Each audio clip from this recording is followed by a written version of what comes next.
Okay, picture this. It's a dark, cold night, and you're sitting around with your friends. It is the perfect setup for one of the oldest traditions we have, right? Sharing scary stories. So tonight, let's imagine we're pulling up a seat at that fire and listening in to some really chilling tales from modern Indian folklore. And it always starts with something like this, doesn't it? Hey, tell us a scary story. That's the signal, the invitation for everyone to lean in a little closer, let the world fade away, and just wait for that first shiver to run down your spine. Let's listen. So, our first story takes us to a remote village wedding on a freezing January night. To kill some time, one of the guests starts telling this absolutely terrifying story from his own family's past, something that happened like 60 years ago. Now, the villain of this story is something called a Mandira Dayan. In the local folklore, this is a really specific and horrifying type of witch. Her whole thing is preying on the most vulnerable people imaginable, little kids. The belief is that she doesn't just hurt them, she actually magically steals their souls, which causes them to just wither away and die. And the horror here, it just unfolds so fast. One day, this strange old woman shows up out of nowhere and whispers something in a 3-year-old boy's ear. By that same night, he's burning up with a fever that just won't break.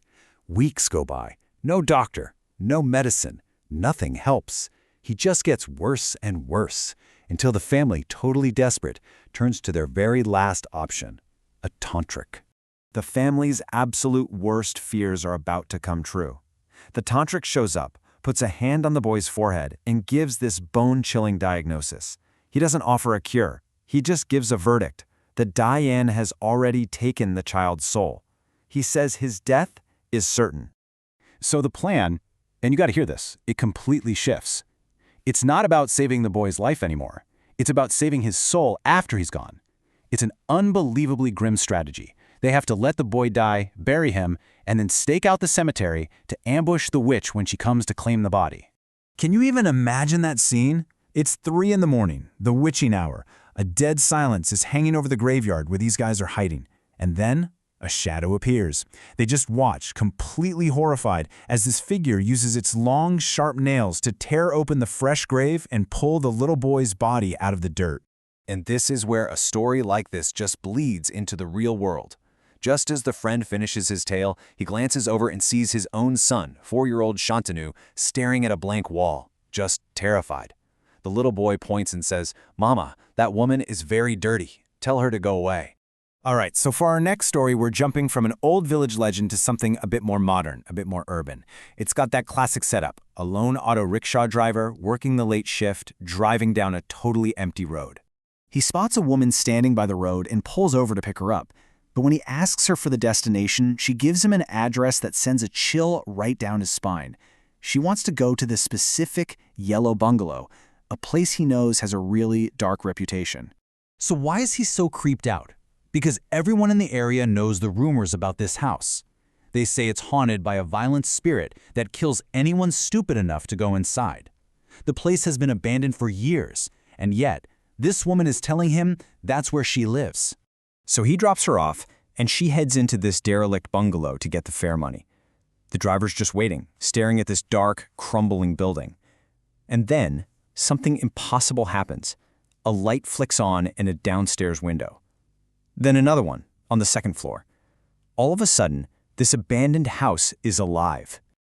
Our next story pulls us back into a rural setting, and it really taps into those primal fears. Fear of the dark, of being alone, and of whatever might be lurking just below the surface.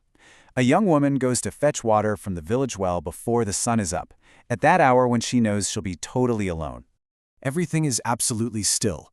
The only sound you can hear is the soft clinking of her own bangles. But then, another sound cuts through the silence, a soft, unnatural whisper that seems to be coming from right inside the dark mouth of the well. And the word it whispers is just so strange, so out of place, that it's way more terrifying than a scream would be.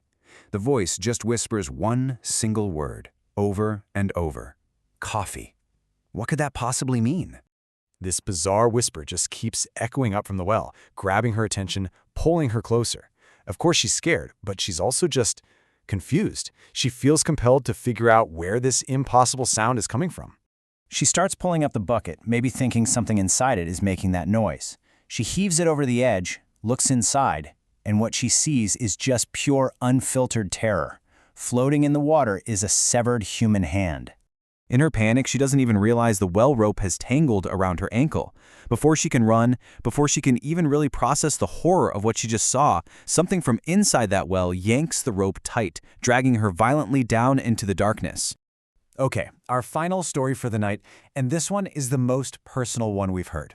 It's told by one of the friends at the campfire himself, about a local pond and a tragedy that happened to his own group of friends years ago. You see, this particular pond has a legend. It's supposed to be the home of a pishak. Now, this is not just some ghost. A pishak is a really feared type of demon from Hindu mythology. We're talking a malevolent, flesh-eating spirit that's drawn to places of tragedy and death. And this is where you get two totally different stories. According to the police report, the death of 4 friends at that pond was a horrible, tragic drowning accident. But the local legend? It tells a much, much darker story, that the pishak living in the pond dragged them all under and devoured them. The real chilling part of this story comes from the aftermath, seen through the eyes of the one friend who survived, and only because he was running late that day. He showed up to find their food and belongings just scattered everywhere, but his friends were gone. There was just this terrifying, unnatural quiet.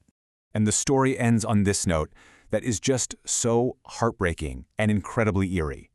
The storyteller says that the survivor, Rakesh, was so traumatized that he can't accept his friends are gone.